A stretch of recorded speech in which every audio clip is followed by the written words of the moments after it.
Hello viewers, स्वागत है आपका YouTube channel the teacher exam में। तो कैसे हैं आप लोग? आई होप कि आप स्वस्थ होंगे और मस्त होंगे। तो हम बात करेंगे यहाँ पे एक और आईआईटी एडमिशन के बारे में, जहाँ पे आप सेशन 25-26 के लिए फॉर्म भर सकते हैं।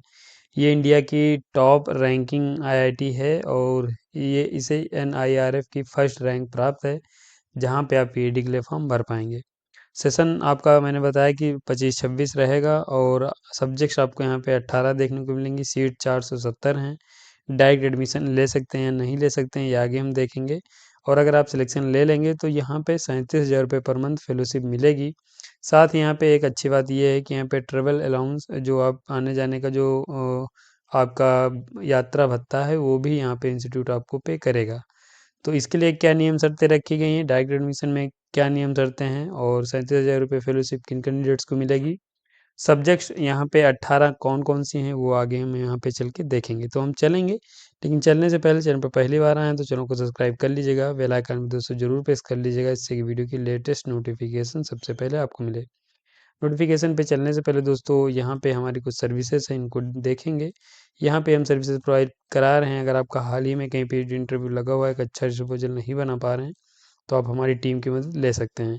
Project report writing and data analysis की जाती है। टॉपिक सजेशन पीएचडी के लिए किया जाता है। सिनॉप्सिस या एसओपी में हेल्प ले सकते हैं।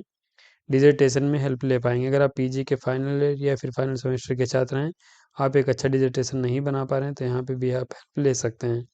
फ्लैग आपका चेक एंड रिमूव किया जाता है। पीएचडी पे क्यू अवेलेबल हैं। यहाँ पे ये हमारा ऑफिशियल साइट दिया गया है, यहाँ पे आप विजिट कर लीजिए। यहाँ पे रिसर्च मेथोडोलॉजी के भी पीएचडी पे क्यू हिंदी एंड इंग्लिश दोनों लैंग्वेज में अवेलेबल हैं, डाउनलोड कर सकते हैं। ये हमारा नंबर दिया गया है। सर्विसेज से संबंधित कोई क्वेरी है तो यहाँ पे संपर्क कर पाएंगे।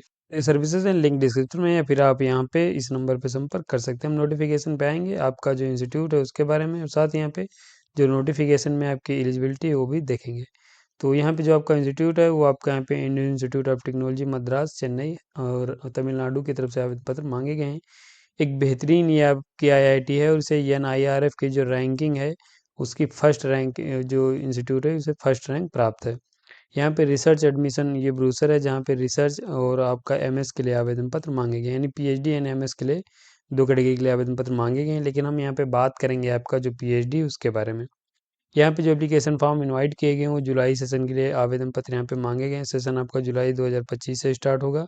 फॉर्म आप भर सकते हैं, और ये एप्लीकेशन फॉर्म है जिसकी लास्ट डेट है वो 28 मार्च है। 5 PM तक ही फॉर्म आप भर पाएंगे। तो अभी आपके पास समय है। अगर आप एलिजिबिलिटी क्राइटेरिया फुलफिल करते हैं तो 28 मार्च 2025 तक फॉर्म आप भर पाएंगे। इसके यहाँ पे जो सिलेक्शन होगा वो रिटन टेस्ट एंड इंटरव्यू के माध्यम से होगा या सिर्फ इंटरव्यू होगा, ये आगे यहाँ पे बताया जाएगा, वो आगे हम भी देखेंगे। जो भी अगर कंडक्ट कराया जाता है रिटन टेस्ट एंड इंटरव्यू, ये सब डेट टाइम एंड वेन्यू ये जो भी है, ये आपको ऑफिशियल साइट पे या उसके संबंधित डिपार्टमेंट पे आपको मिलेगा। साथ ही यहाँ पे आपको ईमेल पे भी आपको ये बताया जाएगा। तो जो भी आप ईमेल यहाँ पे भरिएगा उसे भी आप चेक करते रहिएगा। वीडियो आप लोग फुल वॉच करिएगा, क्योंकि यहाँ पे जो भी आपके पीएचडी से एलिजिबिलिटी क्राइटेरिया वो सभी हम यहाँ पे डिटेल्स में कवर करने वाले हैं। कोई हार्ड कॉपी आपको सबमिट नहीं करनी है। इसके लिए यहाँ पे हम एक दोस्तों पीएचडी कमेंट्स की नई सीरीज स्टार्ट करने वाले हैं, जो कि यहाँ पे हम क्या करेंगे, जो भी आप हमारे वीडियोस के नीचे कमेंट करते हैं उन सभी कमेंट्स को कंपाइल करेंगे और उस पर एक वीडियो लाएंगे, तो जहाँ पे आपके सारे कमेंट्स के हम जवाब देंगे। और वहाँ पे ये होगा कि अगर वो अन्य कैंडिडेट्स कोई वीडियो देखेगा तो उसके भी यहाँ पे अगर कोई क्वेरी आपकी सेम क्वेरी होगी उसकी भी, तो वो भी सॉल्व हो जाएगी। तो यहाँ पे हम पीएचडी जो कमेंट्स है वो सीरीज स्टार्ट करने वाले हैं। तो आप जितने भी आपकी पीएचडी से संबंधित क्वेरी हैं, इस वीडियो में जो भी इस नोटिफिकेशन से संबंधित है या फिर कोई भी पीएचडी एलिजिबिलिटी क्राइटेरिया से संबंधित क्वेरी हैं, तो आप वो कमेंट कर सकते हैं। ये कंटेंट्स दिया गया, आप देख लीजिए। यहाँ पे मैंने आपको बताया ना कि पीएचडी एंड एमएस के लिए आवेदन पत्र मांगे गए हैं। इसके लिए यहाँ पे ये फाइनेंशियल असिस्टेंटशिप आपको मिलेगा अगर आप यहाँ पे सिलेक्शन ले लेंगे। नीचे आएंगे, और अगर हम बात करें आपकी फ़ीस की, तो देखिए फ़ीस जो है आपको पे करनी है। General EWS OBC non criminal के मेल कैंडिडेट्स को 1,000 रुपये फीस पे करनी है, और जो यहाँ पे general EWS OBC non criminal transgender candidates उनको 1,000 रुपये फीस पे करनी है। General EWS OBC non criminal जो फीमेल कैंडिडेट्स उनको 500 रुपये फीस, और बाकी जो एससी एसटी पीडब्ल्यूडी है इन सभी को 500 रुपये ही फीस पे करनी है। फीस जो है आपकी नॉन रिफंडेबल है, एप्लीकेशन फ़ीस पे करने के बाद आपकी वापस नहीं की जाएगी। इसके लिए यहाँ पे नीचे चलें और बात करें यहाँ पे अन्य पॉइंट्स के बारे में, जो कि यहाँ पे आपकी इंपॉर्टेंट डेट्स फिर से यहाँ पे दे दी गई हैं। देख लीजिए, 5 PM तक ही फॉर्म आप भर पाएंगे। सेशन जो आपका रहेगा 25-26 रहेगा। इसके लिए यहाँ पे बताया गया है कि शॉर्ट लिस्ट कैंडिडेट्स को कॉल किया जाएगा रिटन टेस्ट इंटरव्यू या फिर सिर्फ इंटरव्यू के लिए आपको कॉल किया जाएगा, देन आप यहाँ पे सिलेक्शन ले सकते हैं। देखिए, मैक्सिमम जो चांस है वो आपका सिर्फ इंटरव्यू कंडक्ट कराया जाएगा, और अगर कुछ बचता है तो फिर आपका यहाँ पे रिटन टेस्ट भी कंडक्ट कराया जा सकता है। इसके लिए यहाँ पे जो भी इसके अपडेट हैं ऑफिशियल साइट आप विजिट करते रहिएगा। नीचे आ जाएँ और ये आपके इंस्टीट्यूट के बारे में दिया गया है, तो आप इसे रीड कर लीजिए। जो भी आपके पीएचडी से संबंधित पॉइंट्स को मैंने हाईलाइट कर दिए हैं कि यहाँ पे आपको समझने में समस्या ना हो, और यहाँ पे सिर्फ मैं पीएचडी की बात करूँगा, एमएस के पॉइंट यहाँ पे हम डिस्कस नहीं करेंगे। फाइनेंशियल असिस्टेंस है आपका दिया गया, देखिए अगर आप यहाँ पे सिलेक्शन ले लेंगे तो यहाँ पे आपको HTRA यानी हाफ टाइम रिसर्च असिस्टेंस मिलने वाली है, जो कि आपको मिनिमम हफ्ते में 8 आवर्स जो है आपको वर्क करना रहेगा। जो भी डिपार्टमेंट की तरफ से आपको दिया जाएगा वो आप असिस्टेंटशिप अर्न कर सकते हैं। इसके अलावा यहाँ पे जो आपको पीएचडी फेलोशिप मिलेगी, यानी यही HTRA जो आपको मिलेगा वो पीएचडी स्कॉलर को जो मिलेगा वो 37,000 रुपये पर मंथ आपको मिलने वाला है। ये आपको 2 साल तक मिलेगा, पहले 37,000, उसके बाद आपको ये 42,000 मिलने लगेगा। ये आपको 3 साल तक मिलेगा, यानी 5 साल टोटल आपको फेलोशिप मिलेगी। पहले 2 साल 37,000 और नेक्स्ट 3 ईयर आपको ये 42,000 जो फेलोशिप है आपको मिलेगी। अब देखिए यहाँ पे ये आपको जो फेलोशिप मिलेगी, उसके अलावा अगर आप कोई फेलोशिप रखते हैं, जैसे कि आपके पास JRF है, यूजीसी का, CSIR का, या फिर DBT JRF है, NBHM है, इंस्पायर फेलोशिप होल्डर है, तो ये फेलोशिप जो है ये आपको सिर्फ यही मिलेंगी, तब आपको HTRA नहीं मिलेगा। यानी ये जो फेलोशिप रहेंगी, अगर आपके पास कोई फेलोशिप है तो ये आपको ये फेलोशिप मिल जाएंगी, HTRA नहीं मिलेगा। अगर आपके पास कोई फेलोशिप नहीं, एडमिशन ले लेते हैं, तब आपको यहाँ पे HTRA जो है वो मिलने वाला है। आई होप कि आपको जो है फेलोशिप से संबंधित पॉइंट है वो क्लियर हो गया होगा।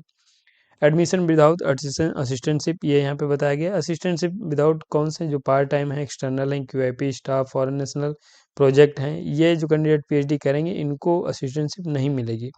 असिस्टेंटशिप जो कैंडिडेट रेगुलर पीएचडी करेंगे उन्हीं को सिर्फ मिलने वाली है।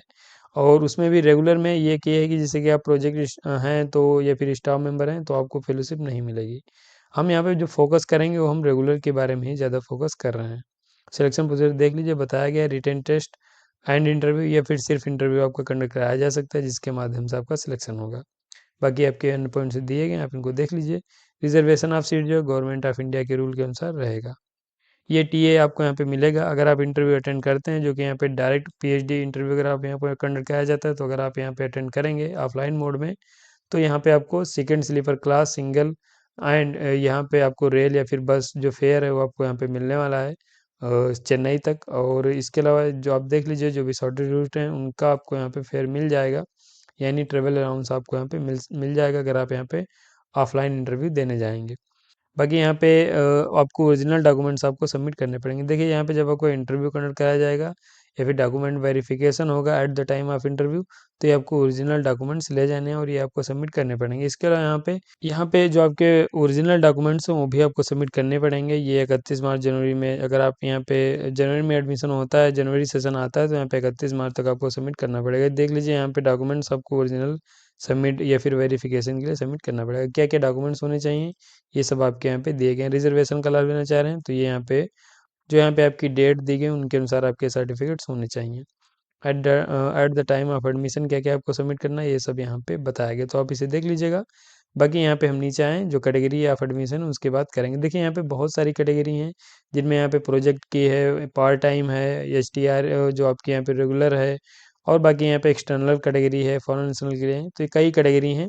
लेकिन यहाँ पे जो रेगुलर पीएचडी करते हैं, चूँकि आप मैक्सिमम कैंडिडेट्स यहाँ पे हैं जो वो रेगुलर के हैं और उन्हीं की यहाँ पे हम बात कर रहे हैं, तो रेगुलर आप पीएचडी करेंगे तो इंस्टीट्यूट फेलोशिप आपको मिलेगी। यहाँ पे इसके अलावा अन्य पॉइंट्स आपके दिए गए हैं कैटेगरी से संबंधित, तो इसे हम स्किप करेंगे, रेगुलर की हम बात कर रहे हैं। बाकी अगर आप पार्ट टाइम पीएचडी करना चाह रहे हैं, आप इस बात का खास ख्याल रखिए, अगर आप पार्ट टाइम पीएचडी के लिए सोच रहे हैं तो पार्ट टाइम पीएचडी के लिए आपके पास जो है एक्सपीरियंस होना चाहिए। एक्सपीरियंस वो भी गवर्नमेंट कोई सर्विस अगर आपके पास है, या फिर आप जो बीएससी या फिर एनएससी में जो लिस्टेड कंपनीज हैं उनमें के उनका अगर कोई एक्सपीरियंस है, तभी आप पार्ट टाइम पीएचडी कर सकते हैं। अब हम बात करेंगे आपकी एलिजिबिलिटी के बारे में। देखिए यहाँ पे क्या आपके पास एलिजिबिलिटी हो जो फॉर्म आप भर सकते हैं। यहाँ पे रेगुलर स्कॉलर्स की अगर हम बात करें, यानी यहाँ पे जो कैंडिडेट को असिस्टेंटशिप मिलेगी या फिर फेलोशिप मिलेगी उनकी बात करें वो कैंडिडेट, तो देखिए यहाँ पे ये जो एलिजिबिलिटी दी गई, कोई आपको एक तो इसमें से फुलफिल करनी है। अगर आपके पास मास्टर डिग्री है इंजीनियरिंग या टेक्नोलॉजी में विथ गुड एकेडमिक रिकॉर्ड्स हैं, आपने रिसर्च इन इंजीनियरिंग या टेक्नोलॉजी में किया है गुड एकेडमिक रिकॉर्ड के साथ, या फिर आपके पास 5 ईयर का डुअल डिग्री है इंजीनियरिंग, या फिर आपने 5 ईयर का BS + MS किया है डुअल डिग्री, तब आप यहाँ पे एलिजिबल हैं, फॉर्म भर सकते हैं। इसके लिए यहाँ पे अगर आपके पास ये नहीं है तो आपके पास 2 ईयर का एमएससी है फ्रॉम आईआईटी से, और जो आईआईटी में आप एडमिशन लिया हो जैम के थ्रू लिया हो, विथ 8.0 आपका सीजीपीए होना चाहिए या इससे अबव होना चाहिए। ये कैंडिडेट अगर आपके पास ये एलिजिबिलिटी है तो आपके पास अगर कोई नेशनल लेवल की क्वालिफिकेशन नहीं होगी तब भी फॉर्म आप भर पाएंगे, अदरवाइज आपके पास नेशनल लेवल का क्वालिफिकेशन होना जरूरी है। इसके यहाँ पे अगर आपके पास 2 नंबर की एलिजिबिलिटी नहीं तो 3 नंबर के पास अगर आपके पास है तो फॉर्म भर सकते हैं। जैसे कि यहाँ पे आपने साइंस में अपना मास्टर किया है और आप यहाँ पे गेट क्वालिफाई हैं या फिर आप यूजीसी नेट जेआरएफ कुछ क्वालिफाई हैं, तब फॉर्म आप भर सकते हैं। इसके यहाँ पे अगर आप ये कोई एलिजिबिलिटी नहीं है तो यहाँ पे आपके पास जो नेक्स्ट नंबर दिया गया है जिसमें आपने बैचलर डिग्री की हो और उसके बाद आपने मास्टर किया और 5 ईयर का आपके पास एक्सपीरियंस होगा, तब आप फॉर्म यहाँ पे भर सकते हैं। तो ये आपके यहाँ पे एलिजिबिलिटी है और आई होप कि आपको एलिजिबिलिटी क्लियर हो गई होगी। यहाँ पे अगर आप मास्टर इंजीनियरिंग टेक्नोलॉजी में किए हैं, जैसे कि एमटेक या एमई किया है, तो आपके पास अगर गेट नहीं होगा तब भी फॉर्म आप भर पाएंगे। अगर आप यहाँ पे एमएससी या कुछ करने के बाद फॉर्म भरना चाह रहे हैं तो यहाँ पे नेट या गेट होना आपके पास है, फिर जेआरएफ होना मैंडेटरी है, तभी फॉर्म आप भर सकते हैं। बाकी एलिजिबिलिटी आपकी अलग अलग करके दे दी गई है, तो यहाँ पे आप देख लीजिए। यहाँ पे गेट या फिर नेट या जेआरएफ ये होना जरूरी है ही है साथ में, ये होगा तभी आप यहाँ पे फॉर्म भर पाएंगे। बाकी यहाँ पे ह्यूमैनिटीज या अन्य सब्जेक्ट भी दिए गए हैं, तो देख लीजिए नीचे यहाँ पे सीट वाइज सब्जेक्ट आपकी दी गई हैं, तो उनको हम देखेंगे। ये आप यहाँ पे देख लीजिए, यहाँ पे ये भी बताया गया कि कौन से, अगर आपने अलाइड सब्जेक्ट मास्टर किया है तो मेन सब्जेक्ट में फॉर्म भर सकते हैं। जैसे कि आप यहाँ पे मास्टर डिग्री रखते हैं एरोस्पेस, सिविल या फिर अप्लाइड मैकेनिक्स या फिर बायोमेडिकल इंजीनियरिंग में अगर आपने किया है तो आप एरोस्पेस इंजीनियरिंग के लिए फॉर्म भर सकते हैं। तो ऐसे आप यहाँ पे देख लीजिए, यहाँ पे यही बताया गया है कि अगर आप कोई एलाइड सब्जेक्ट से मास्टर रखते हैं तो वहाँ पे आप मेन सब्जेक्ट के लिए फॉर्म भर पाएंगे। तो ऐसे आप यहाँ पे ये सब्जेक्ट हैं उनको चेक कर सकते हैं। आगे सीट वाइज सब्जेक्ट दी गई तो उनको हम देखेंगे। आई होप कि आपको यहाँ पे एलिजिबिलिटी क्राइटेरिया क्लियर हो गया होगा, जहाँ पे आपके पास मास्टर अगर इंजीनियरिंग या टेक्नोलॉजी में किया है तो गेट नहीं होगा तब भी फॉर्म भर सकते हैं। बाकी अगर कहीं आपने अदर जैसे डिसिप्लिन से मास्टर किया है, जैसे साइंस या ह्यूमैनिटीज के सब्जेक्ट से, तो आपके पास नेट या गेट होना जरूरी है, तभी फॉर्म आप भर सकते हैं। या फिर जेआरएफ होगा तभी। अब यहाँ पे पीएचडी ओनली वाले कैंडिडेट सोच रहे हैं हम भर पाएंगे, तो आप फॉर्म यहाँ पे नहीं भर सकते हैं। बाकी यहाँ पे अन्य पॉइंट्स दिए गए हैं तो आप इनको देख सकते हैं। हम बात करें अगर इसकी सीट एंड सब्जेक्ट की, तो देख लीजिए सीट एंड सब्जेक्ट दी गई। एरोस्पेस इंजीनियरिंग में आपकी टोटल 24 सीट हैं। यहाँ पे applied mechanics and biomedical engineering की 25 सीट हैं, बायोटेक्नोलॉजी की 22 हैं, सिविल इंजीनियरिंग की 42 हैं, केमिकल इंजीनियरिंग की 22 हैं, कंप्यूटर साइंस एंड इंजीनियरिंग की 19 हैं, केमिस्ट्री के आप यहाँ पे देखेंगे 24 हैं, इंजीनियरिंग डिज़ाइन की 11 हैं, इलेक्ट्रिकल इंजीनियरिंग के 50 हैं, ह्यूमैनिटीज एंड सोशल साइंस की 27 हैं। यहाँ पे ह्यूमैनिटीज एंड सोशल साइंस में कौन से सब्जेक्ट्स हैं ये आप दोस्तों यहाँ पे इसी इन्फॉर्मेशन ब्रोशर में दिया गया है, तो आप यहाँ पे देख लीजिएगा। बाकी यहाँ पे मैथमेटिक्स की 28 हैं, मैकेनिकल इंजीनियरिंग की 43 हैं, मेट्रोलॉजिकल एंड मटेरियल इंजीनियरिंग की आपकी 22 हैं, मैनेजमेंट की 17 हैं, ओशियन इंजीनियरिंग की आपकी 16 हैं, फिजिक्स की 38 हैं, मेडिकल साइंस एंड टेक्नोलॉजी की 4 हैं, data science and artificial intelligence की 11 हैं, इंटरडिसिप्लिनरी रिसर्च प्रोग्राम की 25 हैं। टोटल 470 सीट्स हैं जिनमें आवेदन पत्र मांगे गए हैं। तो ये आपकी सीट एंड सब्जेक्ट्स हो जाती हैं। बाकी यहाँ पे ये कैटेगरीज आपकी दे दी गई हैं, तो आप इनको देख सकते हैं, तो आप इनको यहाँ से देख सकते हैं। बाकी यहाँ पे एप्लीकेशन फॉर्म कैसे भरना है उसके लिए ऑफिशियल साइट पे आएंगे, ये लिंक जो मैं अपने डिस्क्रिप्शन में दे दूंगा, वहीं से आप क्लिक कर लीजिएगा और डायरेक्ट इस पेज पे आ जाएंगे, या फिर मैं इसे अपने ऑफिशियल साइट पे अपलोड या फिर इसे मैं अपने ऑफिशियल साइट पे अपलोड कर दूंगा, वहाँ से भी फॉर्म आप भर सकते हैं। डेट जो थी वो मैंने पहले ही आपको बता दी है, और जो भी रिजल्ट है, इंटरव्यू डेट है, ये बात को यहाँ पे नोटिफाई किए जाएंगे, तो आप उनको देख सकते हैं। यहाँ पे STR वैकेंसी दी गई, कैटेगरी ऑफ एडमिशन दिया गया, टर्म्स एंड कंडीशन दी गई, फीस कितनी डिपॉजिट करनी ये बताया गया है, गाइडलाइंस फॉर एडमिशन ये भी आपका यहाँ पे दिया गया है, तो आप इसे चेक करके फॉर्म आप भर सकते हैं। यहाँ पे लॉगिन या साइन अप कर लेना, फॉर्म भर पाएंगे। तो ये दोस्तों आपका एक नोटिफिकेशन है जो कि यहाँ पे IIT मद्रास की तरफ से आवेदन पत्र मांगे गए हैं। बेहतरीन ये आपके एक IIT है, और यहाँ पे मैंने थोड़ा ज़्यादा ही लंबा वीडियो कर दिया है, लेकिन आप इसकी स्पीड बढ़ा के देख सकते हैं। यहाँ पे जो आवेदन पत्र है, चूँकि एक बेहतरीन IIT है इसलिए यहाँ पे थोड़ा लंबा वीडियो हो गया है। तो यहाँ पे आवेदन पत्र आप भर सकते हैं रेगुलर के लिए, इसके साथ यहाँ पे अदर कैटेगरी के लिए फॉर्म आप भर पाएंगे। तो यहाँ पे इस वीडियो में बस इतना ही। अगर आप यहाँ तक आ गए हैं तो वीडियो को एक लाइक कर दीजिए, चैनल पे पहली बार आए तो चैनल को सब्सक्राइब कर लीजिए, बेल आइकन भी दोस्तों जरूर प्रेस कर लीजिए, जिससे वीडियो की लेटेस्ट नोटिफिकेशन सबसे पहले आपको मिले। मिलेंगे ऐसे का नोटिफिकेशन के साथ नेक्स्ट वीडियो में, तब तक के लिए जय हिंद, स्वस्थ रहें, मस्त रहें।